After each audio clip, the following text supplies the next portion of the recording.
Assalamualaikum warahmatullahi wabarakatuh. Apa kabar mahasiswa semuanya? Baiklah, saya Nasririn Mutia Sukra MCAP. Pada kesempatan kali ini akan membahas tentang pelayanan keperawatan dalam sistem pelayanan kesehatan dan keperawatan sebagai profesi.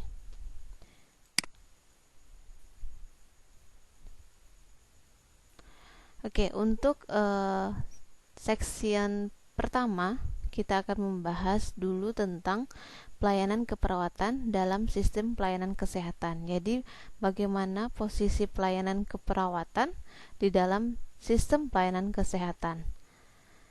Pelayanan keperawatan itu merupakan bagian integral dari sistem pelayanan kesehatan secara keseluruhan, di mana proporsi tenaga keperawatan itu merupakan proporsi yang terbesar, hampir sekitar 48%. Tentunya, ini akan mempengaruhi kinerja rumah sakit dan puskesmas atau sarana pelayanan kesehatan lainnya. Peran perawat sendiri yaitu dalam upaya kesehatan perorangan atau UKP dan upaya kesehatan masyarakat atau UKM, di mana peran perawat ini di seluruh tatanan pelayanan kesehatan di setiap level rujukan. Dan bentuk pelayanan keperawatan itu sendiri mencakup biologis, psikologis, sosio, spiritual yang komprehensif, artinya antara seluruh aspek. Kemudian sasaran klien itu meliputi individu, keluarga, kelompok, dan masyarakat, dan dilakukan pada seluruh rentang kehidupan, baik itu sehat maupun sakit. Nah, sebelum kita membahas bagaimana posisi pelayanan keperawatan di dalam pelayanan kesehatan, ada baiknya terlebih dahulu kita mengetahui sistem kesehatan nasional. Sistem kesehatan nasional adalah suatu tatanan yang menghimpun berbagai upaya bangsa Indonesia secara terpadu dan saling mendukung guna menjamin derajat kesehatan yang setinggi-tingginya sebagai perwujudan kesejahteraan umum seperti yang tertuang di dalam UUD 45.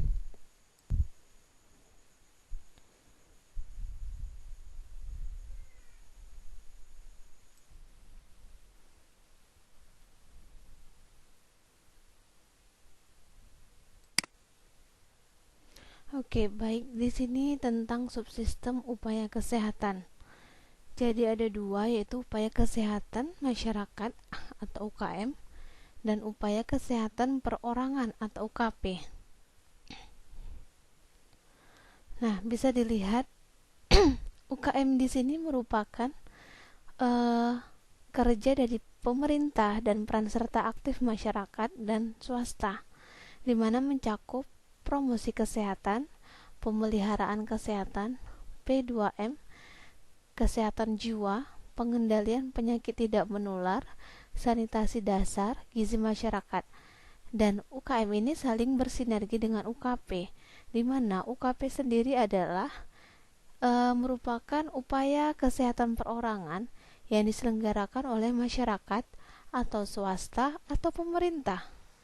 Contohnya, promosi kesehatan, pencegahan, pengobatan rawat jalan, pengobatan rawat inap, dan rehabilitasi.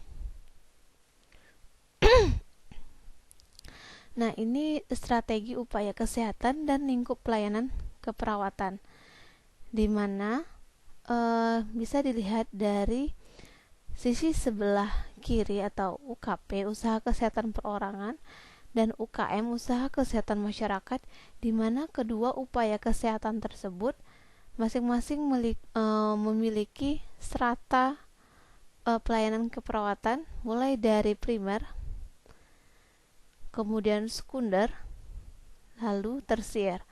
Nah, untuk pelayanan keperawatan primer merupakan pelayanan keperawatan yang pertama kali yang digunakan oleh masyarakat untuk mengatasi masalah kesehatan. Contohnya, puskesmas ataupun klinik. Nah, jika pada pelayanan keperawatan primer, masalah kesehatan perorangan ataupun masyarakat tidak dapat teratasi, mungkin dapat dirujuk ke tingkat yang lebih tinggi lagi, yang disebut dengan pelayanan keperawatan sekunder. Nah, pelayanan keperawatan sekunder ini biasanya terdiri dari pelayanan yang bersifat spesialis. Contohnya itu biasanya ada di rumah sakit, baik itu tipe C ataupun tipe D.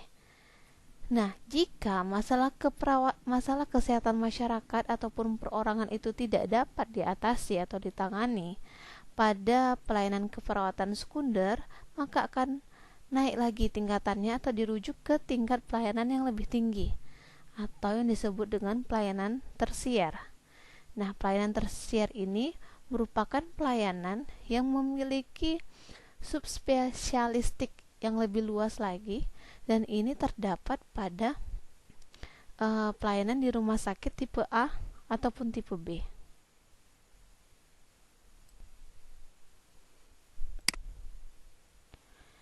Oke, nah bisa dilihat dari skema rujukan. Ingat kembali dari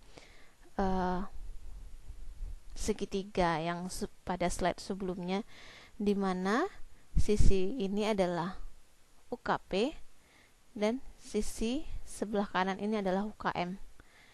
Ingat, kalau UKM itu adalah gabungan dari partisipasi masyarakat, swasta, dan pemerintah, sementara UKP itu merupakan pelayanan atau upaya kesehatan yang diselenggarakan secara perorangan. Oke, mulai kita lihat dari tingkatan yang paling dasar sekali, yaitu perorangan ataupun keluarga. Nah, perorangan ataupun keluarga itu bisa dimulai dari kadar kesehatan, karena kadar kesehatan ini merupakan orang terdekat dengan masyarakat, ya, dan bisa langsung ke keluarga ataupun perorangan. Atau upaya kesehatan keluarga mandiri. Nah, tingkat yang lebih luas lagi di atas dari perorangan ataupun keluarga adalah masyarakat. Nah, di masyarakat itu ada yang namanya posyandu, ya, usaha kesehatan berbasis masyarakat atau UKBM. Contohnya itu ada posyandu, poskesdes, poskestren, ya, pos pelayanan kesehatan pesantren, apotek hidup, dan nasihat. Nah, itu tingkatnya masyarakat. Oke, sama ya, baik itu UKP maupun UKM.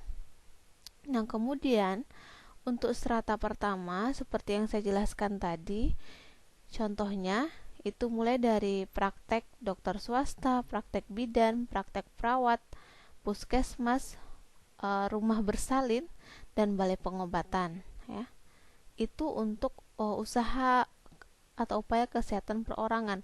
Sementara dari UKM-nya, upaya kesehatan masyarakatnya itu dimulai dari puskesmas, ya, pustu, puskesmas pembantu, pusling, puskesmas keliling, ya, panti ataupun lapas.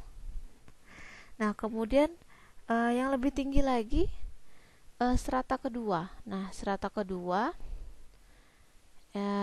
untuk UKP-nya itu ada rumah sakit umum, ya, atau khusus, baik itu pemerintah, TNI Polri ataupun swasta, ya, BKPM, BP4, ya, BKMM, BKJM, BPKT, ya, klinik spesialis, ya, praktek dokter spesialis, praktek perawat spesialis. Nah, praktek perawat spesialis ini termasuk ke dalam strata kedua. Yang ingat, strata kedua itu merupakan pelayanan spesialis. Oke, nah, sementara untuk UKM-nya itu dari Dinkes kabupaten kota, ya. Ada BKOM, BKPM, dan BKMM. Oke, nah, lebih tinggi lagi itu strata ketiga.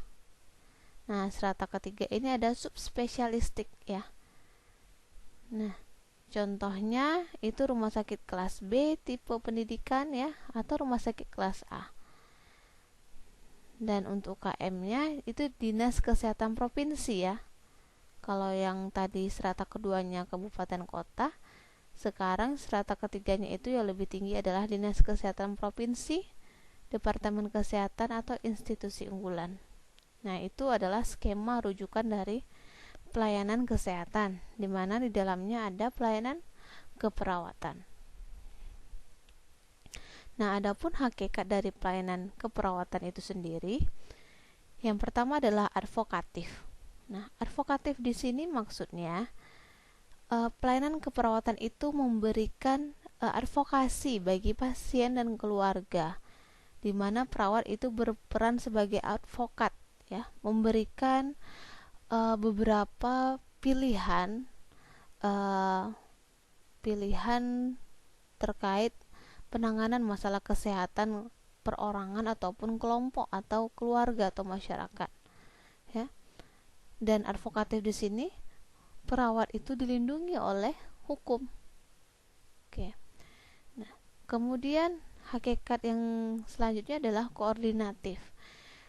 Pelayanan keperawatan itu sendiri itu saling berkoordinasi dengan pelayanan kesehatan lainnya, baik itu kedokteran, baik itu gizi ataupun tim medis lainnya. Nah, kemudian pelayanan keperawatan itu dilaksanakan secara kontinu, artinya berkelanjutan, dan sifatnya itu konstan. Maksudnya dalam suatu tindakan itu pelayanan keperawatan itu memiliki SOP atau standarnya, sehingga konstan pelaksanaannya yang diberikan kepada pasien, keluarga ataupun masyarakat.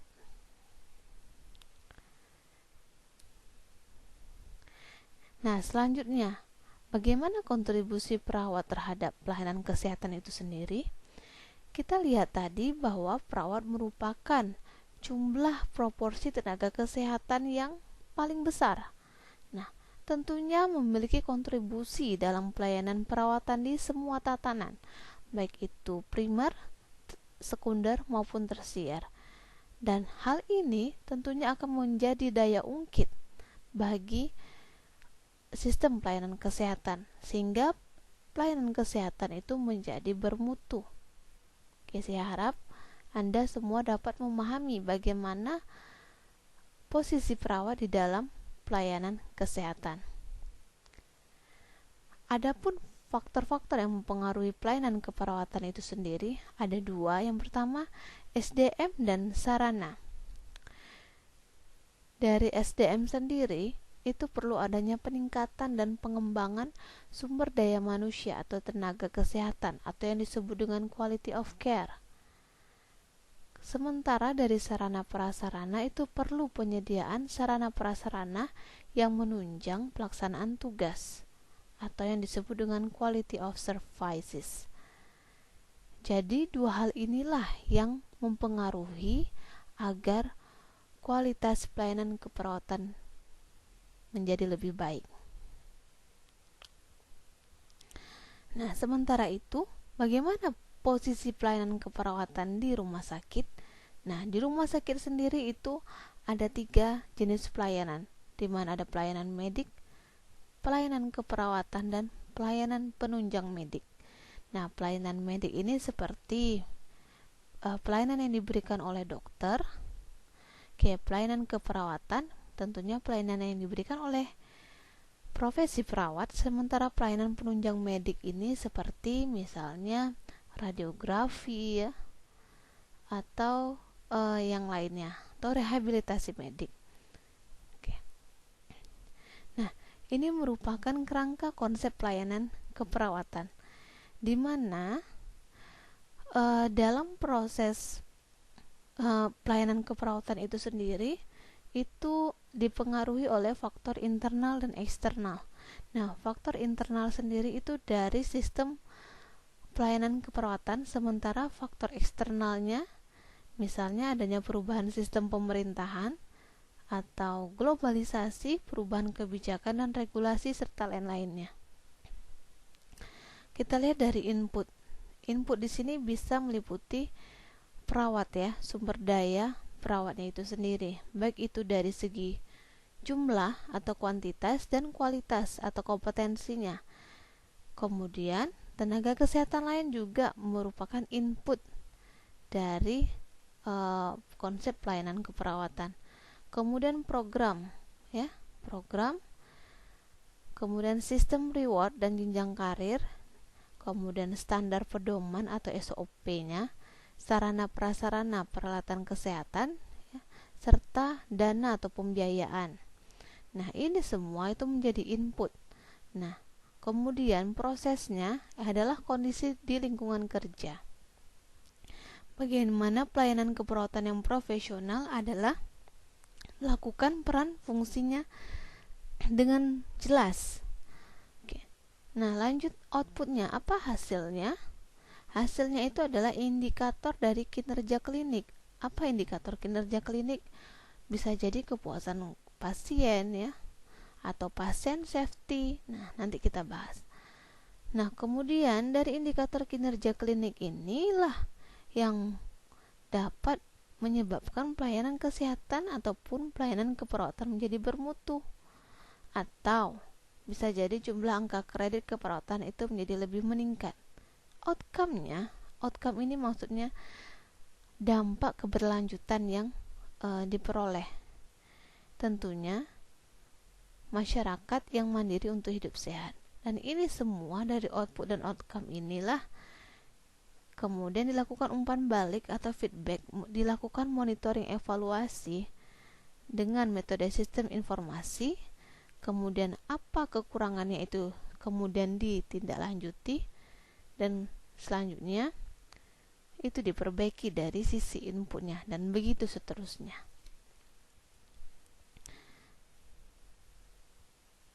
Baik, kita lanjutkan pada kegiatan peningkatan mutu pelayanan keperawatan. Apa tujuan dari peningkatan mutu pelayanan keperawatan? Tentunya yang pertama untuk meningkatkan mutu pelayanan dan asuhan keperawatan. Kemudian yang kedua, menurunkan biaya operasional. Tentunya masyarakat juga menginginkan harga biaya perawatan menjadi lebih murah. Kemudian yang ketiga, menjaga mutu pelayanan sesuai dengan standar dan peraturan yang berlaku. Yang keempat, meningkatkan pencatatan dan dokumentasi pelayanan asuhan.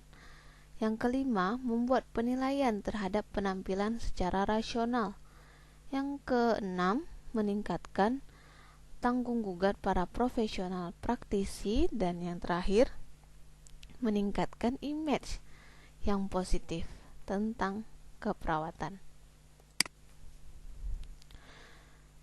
Oke, bagaimana peningkatan mutu pelayanan kesehatan? Jadi selama ini di Indonesia sendiri itu sudah dikembangkan yang namanya PMK atau Sistem Pengembangan Manajemen Kinerja Klinik ya. Kemudian SP2KP, Sistem Pemberian Pelayanan Keperawatan Profesional. Dan adanya akreditasi dan ISO 9000 itu akan merupakan salah satu kegiatan untuk peningkatan mutu pelayanan kesehatan. Oke, lanjut indikator dari mutu pelayanan keperawatan ini adalah ada patient safety, di mana keamanan pasien ya bisa dilihat dari berbagai indikator lagi, misalnya berapa pasien jatuh ya, atau kesalahan pengobatan. Nah, itu ada indikator tersendiri. Kemudian kenyamanan, pengetahuan, kepuasan pasien, kemudian self care dan kecemasan. Nah, ini SP2KP ya, di mana SP2KP itu merupakan penerapan dari nilai profesional dalam praktik keperawatan. Adapun manajemen dan pemberian asuhan keperawatan ya, meliputi kepemimpinan dan manajemen keperawatan, metode pemberian asuhan keperawatan, ketenagaan keperawatan, keterampilan spesifik, manajemen asuhan keperawatan, dan pengembangan profesional diri. Nah, ini manajemen asuhan keperawatan yang tadi, di mana ada metode ya. Metode ini bisa metode fungsional, tim, primer, moduler, kasus. Ini tidak saya jelaskan lah, karena nanti Anda akan mendapatkannya pada topik manajemen keperawatan.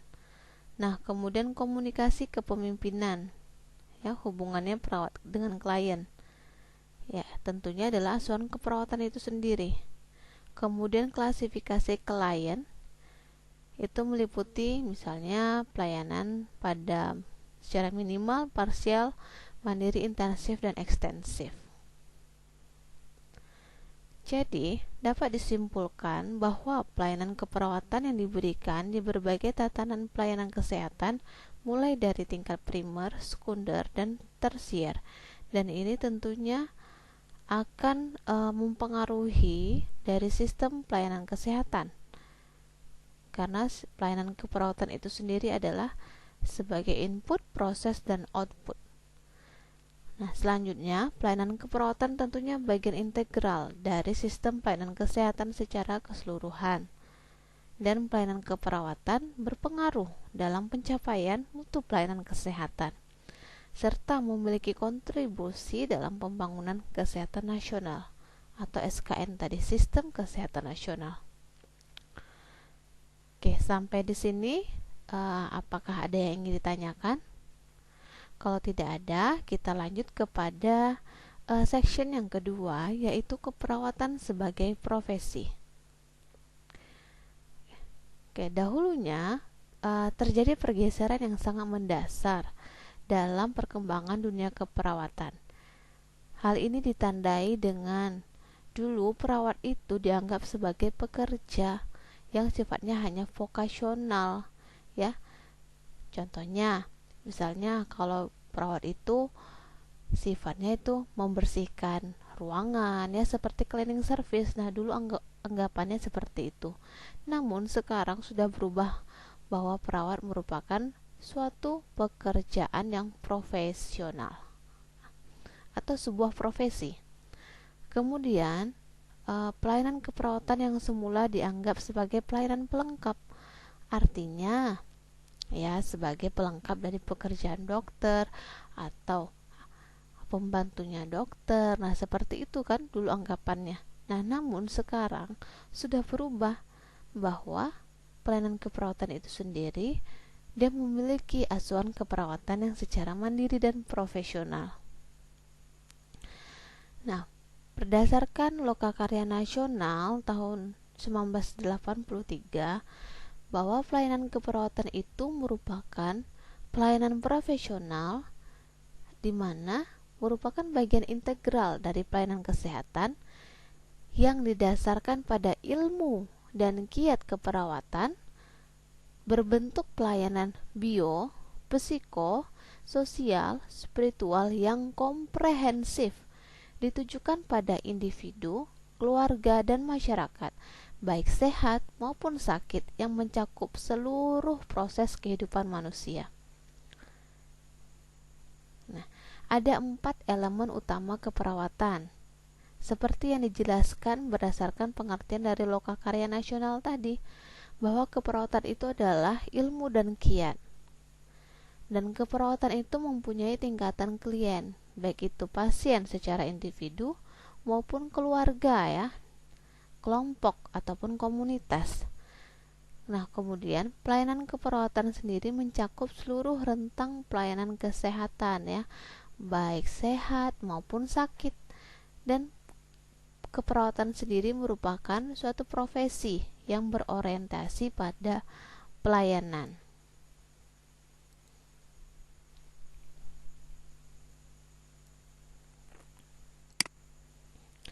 Oke, kita lihat definisi profesi dari beberapa pakar. Menurut Skene, tahun 1962, profesi itu adalah sekumpulan pekerjaan yang membangun suatu norma yang sangat khusus berasal dari perannya di masyarakat. Nah, sedangkan menurut Hughes tahun 1993, bahwa profesi merupakan mengetahui yang lebih baik tentang suatu hal dari orang lain, serta mengetahui lebih baik dari kliennya tentang apa yang terjadi pada kliennya. Sementara menurut Wilensky tahun 1964, profesi merupakan suatu pekerjaan yang membutuhkan dukungan badan ilmu atau body of knowledge sebagai dasar untuk pengembangan teori yang sistematis guna menghadapi banyak tantangan baru Kemudian memerlukan pendidikan dan pelatihan yang cukup lama, serta memiliki kode etik dengan fokus utama pelayanan atau altruism. Ini maksudnya, altruism ini adalah bahwa profesi ini merupakan suatu tindakan yang tujuannya untuk kepentingan masyarakat, ya. Nah, kita telusuri lagi ciri-ciri profesi menurut Winsley tahun 1964. Tadi katanya ada didukung oleh badan ilmu, ya, yang sesuai dengan bidangnya, antologi, atau jelas wilayah kerja keilmuannya atau epistemologi, dan aplikasinya pun jelas, aksiologi. Kemudian profesi diperoleh melalui pendidikan dan pelatihan yang terencana, terus-menerus dan bertahap. Jadi profesi keperawatan itu jelas, ya, dia punya badan ilmu, misalnya ada ilmu keperawatan dasar, ya, jelas badan ilmunya ilmu keperawatan. Kemudian profesi diperoleh melalui pendidikan dan pelatihan, jelas, ya, bahwa menjadi profesi perawat itu harus melampaui beberapa tahapan pendidikan, ya, mulai dari vokasional ataupun sarjana sampai pasca sarjana, ataupun pelatihan yang terencana dan butuh waktu, ya, artinya terus menerus, continuous dan bertahap. Dan kemudian pekerjaan profesi itu diatur oleh kode etik profesi serta diakui secara legal melalui perundang-undangan. Dan di keperawatan sendiri itu jelas ada kode etik perawatnya, ya, dan ada undang-undang keperawatannya. Kemudian yang terakhir adalah peraturan dan ketentuan yang mengatur hidup dan kehidupan profesi, baik itu standar pendidikan dan pelatihan, standar pelayanan, kode etik, serta pengawasan terhadap pelaksanaan peraturan-peraturan dilakukan sendiri oleh warga profesi. Jadi di keperawatan sendiri itu sudah jelas peraturan, ya, aturan-aturannya. Oke, selanjutnya keperawatan sebagai profesi itu memberi pelayanan atau asuhan dan melakukan penelitian sesuai dengan kaidah ilmu dan keterampilan serta kode etik keperawatan. Kemudian dia telah lulus dari jenjang pendidikan tinggi sehingga mampu bersikap profesional, punya pengetahuan dan keterampilan profesional, memberikan pelayanan asuhan keperawatan profesional, dan menggunakan etika keperawatan dalam memberikan pelayanan.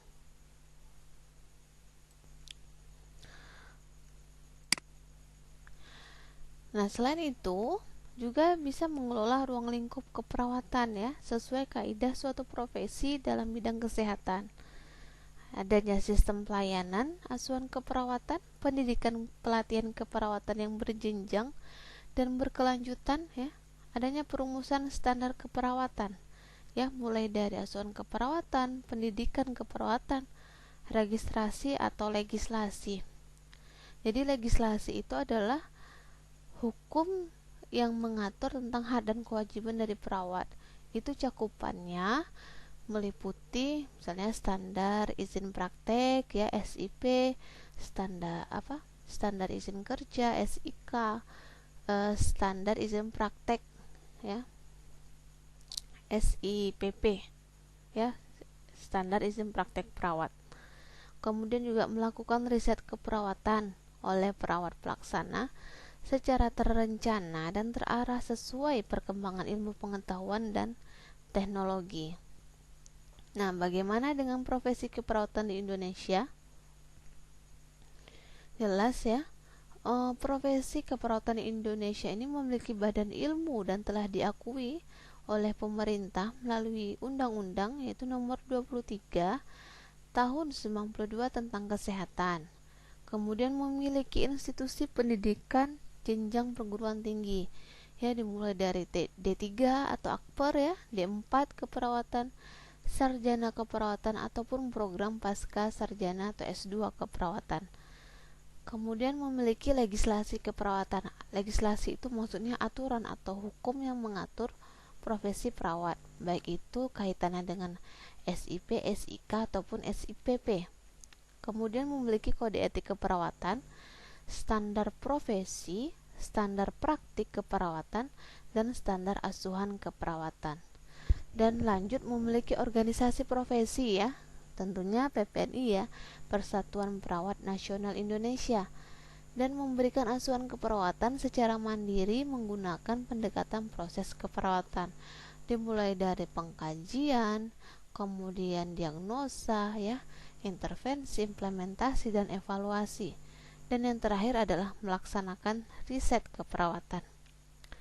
Baiklah, demikianlah penjelasan mengenai keperawatan sebagai profesi. Nah, jika ada yang kurang dipahami atau tidak jelas, silahkan ditanyakan secara langsung atau dapat memberikan komentar di bawah ini. Oke, demikian saya ucapkan. Terima kasih, semoga bermanfaat. Assalamualaikum warahmatullahi wabarakatuh.